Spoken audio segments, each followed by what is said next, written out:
Okay ka rin, Pia Cayetano no? Ha? Hihingi ka ng simpatya sa mga kasama mo. Hihingi ka ng pangungumusta. Anak ka naman ng pating. Kayo may pakana niyan, yung kapatid mong promotor, sinamahan mo, kinonsinti mo, imbis na pinangaralan mo si Alan Cayetano, na huwag mong gawin yan. Malilintikan tayo. Huwag nating konsintin si Bato de la Rosa. Huwag nating gamitin ang Senado. Magpakana tayo ng naiintindihan at nalalaman ng lahat.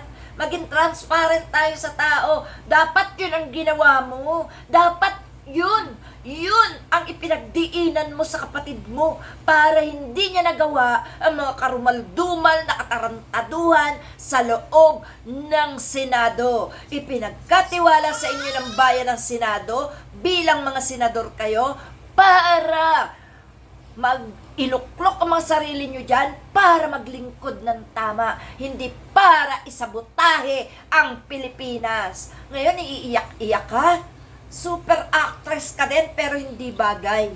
Dahil wala sa hulog, wala. Naggawa kayo ng mga script nyo.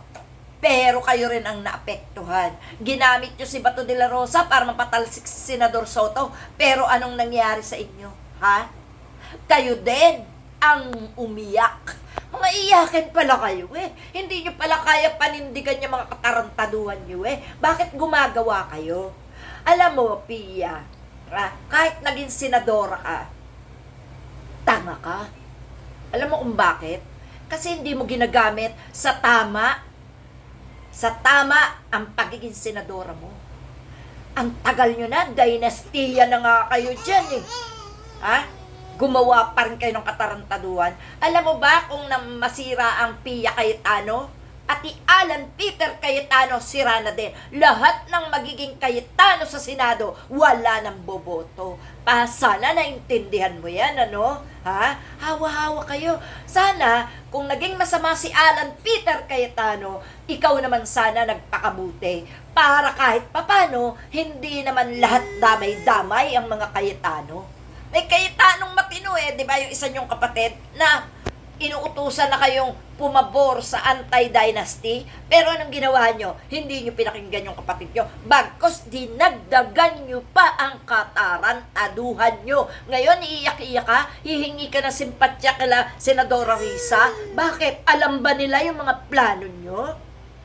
Humingi ka ng simpatya doon sa mga kasama nyo sa katarantaduhan na hindi nagmalasakit sa inyo. Doon ka humingi dahil alam nila ang mga katarantaduhan yung gagawin, pero kayo naglaglagan. Yun. Pag-aralan nyo mabuti lahat ng katarantaduhan yung gagawin. Isipin nyo kaagad ang mangyayari para hindi nyo na planuhin pang sumama sa lahat ng kagaguhan ng mga nagyayaya sa inyo na isabotahe ang bayan. Bayan ang sinabotahe nyo.